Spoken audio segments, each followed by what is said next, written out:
மிதுன ராசி என்பவர்களே, செக்க போட்டு புளிஞ்சு எடுத்துருக்குமே இந்த 2-3 மாதம். ஆமாம், பின்ன வச்சு செஞ்சுருக்காது. ஏன்னா 2026 எல்லாரும் நிறைய சொல்லியிருப்பாங்க. நம்ம வீடியோவில் மட்டும் தான் நம்ம தெளிவாக சொன்னோம். 2026 நல்லா தான் இருக்குது. ஆனால் அது மிதுன ராசிக்கு சும்மா அடிச்சுன்னு ஒரு தோசம் சொல்லாதீங்க. சின்ன சின்ன சிக்கல்கள் எல்லாம் சந்திச்சு தான் இந்த மிதுன ராசி மேலே வரும். அதில் 5% பேருக்கு தான் ஓரளவுக்கு மேலே இருக்கும், ஓரளவுக்கு கொஞ்சம் ரிலாக்ஸாக இருக்கும் அப்படின்னு நான் முன்னாடியே சொன்னேன். நிறைய பேர் எல்லாம் அதை கேட்கல. சார் எல்லாம் 2026 சூப்பராக இருக்குன்னு சொன்னாங்க அப்படின்னு தான் இருந்தீங்க.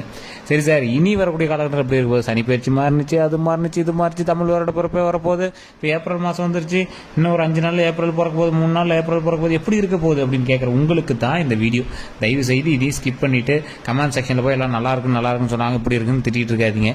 நான் தெளிவாக சொல்கிறேன், A to Z நீங்கள் நினைக்காத சில விஷயங்கள், நினைத்து கூட பார்க்காத பல முக்கியமான விஷயங்கள் எல்லாத்தையுமே நான் வந்து எக்ஸாக்டாக சொல்கிறேன். ஸோ அதுக்கு மட்டும் இல்லாமல் இந்த ராசிக்காரர்கள் தயவு செய்து ஒரு டைம் நீங்கள் லோக்கல்லையே கூட ஜோதிடம் பாருங்கள். உங்களுடைய தசாபுத்தி எப்படி இருக்குன்னு பாருங்கள். மிதுன ராசியை பொறுத்த வரைக்கும் ஓவராலாக மிதுன ராசிக்கு சொல்லக்கூடிய பலன்கள் 60% தான் பொருந்தும். ஏன் சார் அப்புறம் எல்லாம் யூடியூப்பில் சொல்லிட்டு இருக்கிறாங்களே அது பொருந்தே இது பொருந்தே? நான் ஓப்பனாக சொல்கிறேங்க, நீங்கள் லோக்கலில் பார்க்கக்கூடிய ஜாதகம் மட்டும்தான் செட் ஆகும். இல்லையா, உங்களுக்கு லோக்கலில் பார்க்க சாட்டிஸ்ஃபை ஆகலை அப்படின்னா கீழே நம்பர் கொடுத்துட்டு நீங்கள் அந்த நம்பருக்கு ஃபோன் பண்ணி பேசிடுவீங்க. நீங்கள் ப்ரொமோஷன் நினச்சாலும் பிரச்சனை இல்லை. ஏன்னா மேஷ ராசி, ரிஷப ராசி, மிதுன ராசி, இந்த மாதிரி ராசிகளுக்கு எல்லாமே வந்து பார்த்திங்கன்னா ஒவ்வொருத்தரும் வந்து பார்த்திங்கன்னா ராசிகளுக்கு வந்து இவங்க சொல்கிறாங்க அந்த ராசி மாதிரி எல்லாமே நடந்துடும், 100% நடந்துடும் அப்படிங்கிற மாதிரி நிறைய பேர் நினைப்பாங்க. ஆனால் இந்த மிதுன ராசிக்காரர்களுக்கு மட்டும் கம்ப்ளீட்டாக செக் பண்ணி பார்த்தீங்க அப்படின்னா மிதுன ராசிங்கிறது மட்டும்தான் ஒன்று.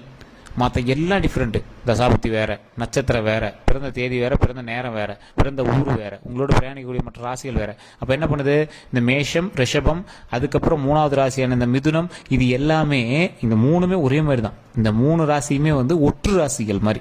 உங்களோட வேறு ஏதாவது ஒரு ராசிகள் இருக்குது அப்படின்னா அந்த ராசி மாதிரி இது செயல்பட ஆரம்பிச்சிடும். உங்களை யாராவது ஒருத்தர் ட்விஸ்ட் பண்ணா அப்படின்னா நீங்கள் ஆட்டோமேட்டிக்காக மைண்டு மாறிடுவீங்க.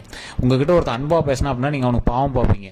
உங்ககிட்ட ஒருத்தர் வந்து பாசமாக பேசினா அப்படின்னா நீங்கள் அவனுக்கு ரொம்ப கரிசனமாக இருப்பீங்க. உங்ககிட்ட 1 ரூபா கொடுத்து ஒரு ஹெல்ப் பண்ணா அப்படின்னா நீங்கள் ரொம்ப நன்றி கடனாக 100 ரூபா கொடுப்பீங்க.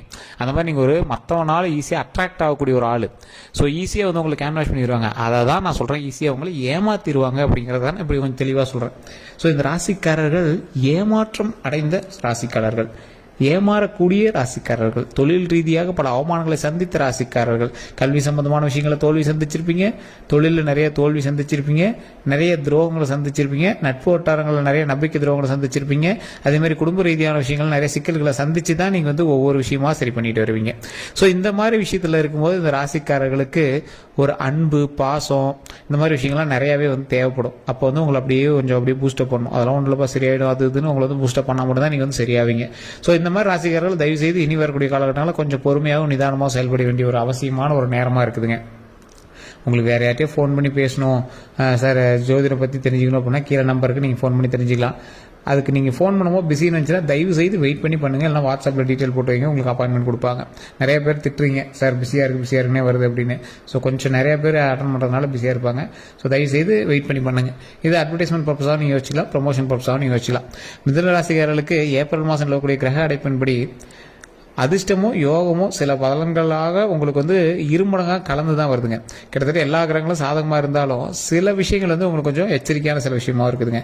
தொழில், குடும்ப வருமானம், இந்த மாதிரி பல வகையான எதிர்பார்ப்புகள் நிறைவேறுமா, மகிழ்ச்சி அதிகரிக்குமா, அதே போல் முன்னேற்றம் காண்பீங்களா அப்படிங்கிறதான் இந்த வீடியோவில் நம்ம பார்க்க போகிறோம். சரி, இந்த ராசிக்காரர்களுக்கு ஏப்ரல் மாதம் அப்படிங்கிறத விட இன்னையிலேருந்து 15 நாட்கள் எப்படி இருக்கு போது, சாதகமான விஷயங்களா இருக்க போதா அப்படின்னு பார்த்தா மிதுன ராசினருக்கு ஏப்ரல் மாதம் பொற்காலமாக இருக்குங்க. நினைத்த காரியங்கள் எல்லாமே நடக்கக்கூடிய ஒரு நேரம். அது மட்டும் இல்லாமல் முயற்சிகள் உடனடியாக கைகூடும். குடும்பத்தில் மகிழ்ச்சி அதிகரிக்கும். கடந்த சில நாட்களாக வக்கரமாக இருந்த ராசி அதிபதி புதன் ஏப்ரல் மாதத்தில் வந்து வக்கர நிவர்த்தி அடைகிறாங்க. மனக்குழப்பம் நீங்கும். அதே மாதிரி மனக்குழப்பம் எல்லாமே விளைக்கிறோம், நீங்கள் கவலையே பட தேவையில்லை. தடைகள் எல்லாமே நீங்குதுங்க. சொத்துக்கள், வீடு சார்ந்த விஷயங்கள் எல்லாமே இந்த குழப்பம் வந்து விலகுதுங்க. திடீர் அதிர்ஷ்டம், அதே போல் திடீர் அதிர்ஷ்டம் மூலமாக ஆதாயம் கண்டிப்பாக உண்டு. குழந்தைகளால் மகிழ்ச்சி உண்டாகும். திருமண பேச்சுவார்த்தை வந்து கண்டிப்பாக கைகூடும். காதல் திருமணம் இருக்குது அப்படின்னா தயவு செஞ்சு அவங்க கொஞ்சம் பொறுமையாக நிதானமாக பண்ணிக்க அப்படின்னா பெற்றோர்களோட ஒப்புதலோடு நடக்கக்கூடிய வாய்ப்பு இருக்குது. அதனால் இந்த காதல் பண்ணுறவங்க மட்டும் கொஞ்சம் வெயிட் பண்ணுங்கள். கையை கூட்டிகிட்டு ஓடுறதோ அந்த மாதிரி விஷயங்கள்லாம் தயவு செய்து இப்போ பண்ணாதீங்க. பெற்றோர்களே சம்மதிச்சு ஓகே அப்படிங்கிற ரேஞ்சுக்கு வரக்கூடிய காலகட்டங்கள் இருக்குது. ஸோ கொஞ்சம் பொறுமையாக நிதானமாக பண்ணிங்க அப்படின்னா நன்மை உண்டு. திடீர் அதிர்ஷ்டங்க. திடீர் அதிர்ஷ்டம்னா என்ன, ரோட்டில் போயிட்டு வந்து கோடி கோடியாக பணம் கொடுப்பானா அப்படிலாம் கிடையாது. ஏதோ ஒரு வகையில் உங்களுக்கு வந்து ஓரளவுக்கு பழசை கம்பேர் பண்ணும்போது ஒரு அதிர்ஷ்டமான விஷயங்கள் நடக்குதுங்க. இதெல்லாம் உங்களுக்கு நடக்குன்னு நினைச்சிங்களா? நடக்குது. நல்ல விஷயங்கள், மகிழ்ச்சி தரக்கூடிய விஷயங்கள், உங்களை வந்து ஒரு சிலிர்ப்பூட்டி மகிழ்ச்சி தரக்கூடிய விஷயங்கள்லாம் வந்து உங்களுக்கு நடக்க இருக்குதுங்க. அதை மட்டும் மைண்டில் நல்லா ஞாபகம் வச்சுக்கோங்க. அதே போல் மிதுன ராசிக்காரர்கள் ஏப்ரல் மாதத்தில் ராசி பலன் அப்படின்னு பார்க்கும்போது இதில் பணம் மற்றும் பொருளாதாரத்திலலாம் நீங்கள் முக்கியமான சில விஷயங்கள்லாம் நீங்கள் வந்து யோசிச்சு பார்க்கணுங்க. பொருளாதார விஷயத்தில் கண்டிப்பாக வளர்ச்சி உண்டுங்க. ஆனால் அந்த வளர்ச்சி எதை நோக்கி நீங்கள் பிரயாணம் பண்ணணும் அப்படிங்கிறது யோசிச்சுக்கோங்க. பொருளாதாரத்தை கைக்கு வருது அப்படின்னா அதுக்கு தகுந்த மாதிரி நீங்கள் செலவு பண்ணிகிட்டே இருப்பீங்க. மிதுன ராசிக்கு என்றைக்குமே சம்பாதிச்ச காசுலாம் கையில் வச்சுலாம் நீங்கள் வந்து பார்த்துருக்கவே மாட்டீங்க. அப்படி அப்படியே மூவ் பண்ணிட்டு தான் இருந்திருப்பீங்க. தொழில் வியாபாரத்தில் பெரிய லாபங்கள் வந்து கண்டிப்பாக கிடைக்குங்க. அதே மாதிரி வராமல் இருந்த தொகை, உங்களுக்கு கையில் வந்து வர வேண்டிய அமௌண்ட்டு, ரொம்ப நாளாக வசூலாகாமல் இருந்த அமௌண்ட்டு, இது எல்லாமே வசூலாகக்கூடிய ஒரு காலகட்டமாக அமையுதுங்க. இதனால் பண வரவு கண்டிப்பாக அதிகரிக்கும் போது, தனிப்பட்ட வருமானம் தவிர்த்து குடும்பத்தில் வருமானமும் கண்டிப்பாக வரப்போகுது. பொருளாதார நிலை கண்டிப்பாக மேம்படுதுங்க. கடன் அடையக்கூடிய அளவுக்கு பண வரவு உண்டாகும். முழு கடன் அடைப்பீங்களான்னு தெரியாது, ஆனால் ஓரளவுக்கு அந்த கடனில் கை வச்சு அது கொஞ்சம் ஒரு 10 லட்ச ரூபா இருக்குதுன்னா அதில் ஒரு 5 லட்ச ரூபா அடக்கூடிய அளவுக்கு ஓரளவுக்கு அமௌண்ட் வந்து நீங்கள் ரெடி பண்ணிடுவீங்க. அதுவே கொஞ்சம் புரட்டி போட்டு தான் ரெடி பண்ணுவீங்க. அதுலேயும் சின்ன சின்ன கை கடன்கள் போட்டு சின்ன சின்ன விஷயங்கள் போட்டு தான் அதை வந்து ரெடி பண்ணுவீங்க. அதே போல் முதலீடு அப்புறம் சேமிப்புகளில் கவனம் கண்டிப்பாக செலுத்தணுங்க. குறிப்பாக சொத்துக்கள் வாங்கக்கூடிய விஷயத்தில் திட்டமிடலாம், ஆனால் கொஞ்சம் பொறுமையாக யோசித்து சொத்துக்கள் வாங்குற விஷயத்தில் கொஞ்சம் கவனமாக பண்ணுங்கள். ஏன்னா மிதுன ராசிக்காரர்களுக்கு சொத்து சம்மந்தப்பட்ட விஷயத்தில் நிறைய எக்கச்சக்கமான சிக்கல்களை சந்திச்சு தான் நீங்கள் வந்து மேலே வரக்கூடிய ராசி. ஸோ அதனால் அதில் மட்டும் கொஞ்சம் எச்சரிக்கையாக இருங்க. மிதுன ராசிக்கு இந்த மாதத்தில் வேலை அப்புறம் தொழிலாம் வந்து பார்த்தீங்கன்னா மிதுன ராசிக்காரர்களுக்கு எப்போவுமே வந்து பார்த்தீங்கன்னா தொழில் சார்ந்த விஷயங்களில் நீங்கள் கொஞ்சம் ஹையர் கிரேடில் இருக்கிற ஒரு ஆள். நீங்கள் என்ன தான் நீங்கள் வந்து லோயர் கிரேடில் வேலை பார்த்தாலும் உங்களோட ஐடியாஸ் வந்து ஹையர் கிரேடாக இருக்கும்.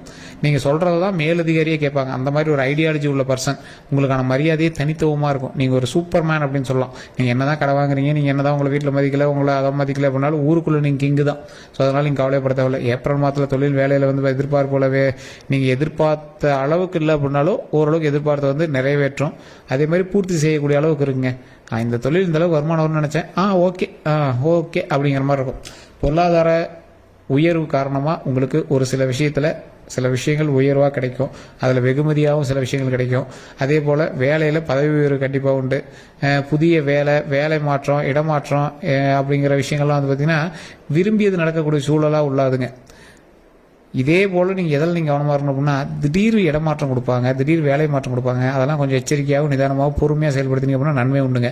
அதே போல் திடீர் அதிர்ஷ்டமும் அதே மாதிரி உத்தியோகம் அப்புறம் வியாபாரத்தில் வந்து பார்த்திங்கன்னா கண்டிப்பாக ஆதாயம் கண்டிப்பாக உண்டுங்க. சிலருக்கு அரசாங்க பணிகள் வந்து கிடைக்குங்க. அதுபோல் தொழில் ரீதியான லாபம் கண்டிப்பாக ஈட்டுவீங்க. தொழிலில் வளர்ச்சி கண்டிப்பாக அடைப்பீங்க. புதிய ஒப்பந்தங்கள் வந்து கிடைக்குங்க. லாபகரமான திட்டங்களும் சாத்தியமாகுங்க. இது எல்லாம் இருக்குதுங்க. ஆனாலும் தொழிலில் உங்களுக்கு எதிரி அதிகங்க. தொழிலில் எதிரி அதிகம் அப்படிங்கிறதுனால நீங்கள் எதில் கவனமாக இருக்கணும்? தொழில் பண்ணும் போதோ இல்லை தொழில் உங்களுக்கு கீழே வேலை பார்க்குறவங்கள்டையோ கொஞ்சம் நிதானமாக ஹேண்டில் பண்ணணும். திட்டுறதோ இல்லை நீங்கள் வாய்க்கு வந்ததெல்லாம் பேசுகிறதோ வேறு எங்களை வீட்டில் திட்டுற மாதிரி எங்கள் திட்டத்தெல்லாம் கண்டிப்பாக இருக்கவே கூடாதுங்க. அதெல்லாம் நீங்கள் கண்டிப்பாக நீங்கள் வந்து மேனேஜ் பண்ணி ஆகணும். அதே மாதிரி பொருளாதார விஷயங்கள் ஒருத்தருக்கு நீங்கள் பணம் கொடுக்குறீங்க அப்படின்னா அதுக்கான கரெக்டான டாக்குமெண்ட்ஸ் ரெடி பண்ணிக்கோங்க. அதே போல் முக்கியமான ப்ரூஃபை கொடுத்து மாட்டிக்காதீங்க. அதே போல் அதை கொஞ்சம் சாதுரியமாக நீங்கள் ஹேண்டில் பண்ணுறது ரொம்பவே நல்லதுங்க. மிதுன ராசிக்கு மாதம் முழுவதுமே இருக்கக்கூடிய விஷயங்கள் நிறையா இருக்குது. அதில் நீங்கள் எதில் கவனமாக இருக்கணும் அப்படிங்கிறத நான் தெளிவாக சொல்கிறேன், நோட் பண்ணிக்கோங்க. மிதுன ராசிக்காரர்கள் நம்ம முன்னாடியே சொன்ன மாதிரி அந்த பண வரவு விஷயம்லாம் இருக்குல்ல, அதெல்லாம் கொஞ்சம் கவனமாக தான் இருக்கணுங்க. சாதகமான நிலை இருக்குது, இருந்தாலும் எல்லா கிரகங்களுமே சாதகமாக இருந்தாலும் பெரிதளவு கவலைப்பட விஷயம் எதுவும் இல்லை. இருந்தாலும் பண வரவு, வேலை, தொழில் ஆகிய விஷயத்தில் பண வரவு ஓகே, வேலை, தொழில், அதே போல் நீங்கள் மற்றவர்கிட்ட கொடுக்குறீங்க பார்த்தீங்கன்னா செக்யூரிட்டியாக சில விஷயங்கள் நீங்கள் போய் நிற்கிறீங்க பார்த்தீங்களா, அந்த மாதிரி விஷயத்தில் திருப்தியாக இருந்தாலும் ஓரளவுக்கு கொஞ்சம் கவனமாகவே இருக்கணும். நீங்கள் செக்யூரிட்டியாக கையெழுத்து போடுறீங்க இல்லை ஏதாவது ஒரு விஷயங்கள் கொடுக்குறீங்கன்னா ரொம்பவே கவனமாக இருக்கணும். உடல் ஆரோக்கியத்தில் கொஞ்சம் கவனம் கண்டிப்பாக தேவைங்க. பல வாய்ப்புகள் தேடி வரும்போது அதை கவனமாக பரிசீலனை செய்து அதை வந்து முக்கியமாக பரிசீலனை செய்து நீங்கள் வந்து அதுக்கு மூவ் பண்ணுங்கள். எந்த அளவுக்கு நீங்கள் பணம் சம்பாதிக்கலாம் அந்த அளவுக்கு உடல் ஆரோக்கியத்தில் கவனம் செலுத்துங்க. டெய்லி வாக்கிங் போங்க, எண்ணெய் பொருட்களை தவிர்த்துக்கோங்க, கடையில் வெளி ஃபுட்ஸ்லாம் கொஞ்சம் தவிர்த்துக்கோங்க. உடல் ஆரோக்கியத்தை நல்லா மெயின்டைன் பண்ணுங்கள். அதே போல் உடல் ஆரோக்கியம் எந்த அளவுக்கு விஷயங்களோ அதே போல் வண்டி வாகனத்தில் கவனமாக இருங்க. ஸோ இந்த 2 விஷயத்தில் கவனமாக இருந்தீங்க அப்படின்னா போதுமானது. தொழில் ரீதியான விஷயங்களில் கீழே உள்ளவர்களையும் மேலே உள்ளவர்களையும் நம்பி அதிகமாக பணம் போடாதீங்க, மாட்டிக்குவீங்க. கொஞ்சம் பொறுமையாக நிதானமாக ஹேண்டில் பண்ணிங்க அப்படின்னா நன்மை உண்டுங்க. மிதுன ராசிக்காரர்களுக்கு ஏப்ரலில் தொட்டது எல்லாமே தொடங்க காலமாக இருந்தாலும் 12 ராசிகள்லேயே அதிகபட்சமாக நற்பலன்கள் பெறக்கூடிய ராசியில் இந்த மிதுன ராசி ஒன்றுங்க. இருந்தாலும் இப்போ நான் சொன்ன விஷயங்கள் 60% தான் உங்களுக்கு செட் ஆகுங்க. காரணம் என்ன அப்படின்னா ராசியில் மட்டும் தான் நீங்கள் மிதுனம், மற்றபடி நட்சத்திரம், தசாபுத்தி, பிறந்த நேரம், பிறந்த தேதி எல்லாம் வேற வேற. ஸோ அப்படி பார்க்கும்போது 12 கோடி பேருக்கு மேலே மிதுன ராசி யார் இருக்கான், எல்லாருக்கும் ஒரே மாதிரி நடக்குமானா கொஞ்சம் டவுட் தான். காரணம் என்ன அப்படின்னா நான் சொன்ன விஷயங்கள்னால வேறுபடுறீங்க. ஸோ அதனால் கொஞ்சம் பொறுமையாக நிதானமாக ஹேண்டில் பண்ணுங்கள். உங்களுடைய சந்தேகங்கள் எதுவாக இருந்தாலும் நீங்கள் வந்து கமெண்ட் செக்ஷனில் பதிவிடலாம். இப்போ நான் சொன்ன விஷயங்கள் உண்மை அப்படின்னா மறக்காம கமெண்ட் செக்ஷனில் பதிவிடுங்க. அதே போல் உங்களுக்கு வேறு ஏதாவது கருத்துக்கள் இருக்குது அப்படின்னா கீழே ஒரு கான்டாக்ட் நம்பர் இருக்குது, அந்த நம்பருக்கு ஃபோன் பண்ணி நீங்கள் வந்து பேசி தெரிஞ்சுக்கலாம். எல்லோருக்கும் நன்றி நண்பர்களே. வேறு எந்த கருத்துல இருந்தாலும் நீங்கள் ஃபோன் மூலமாக பேசி தெரிஞ்சுக்கோங்க. எல்லோரும் நன்றி நண்பர்களே.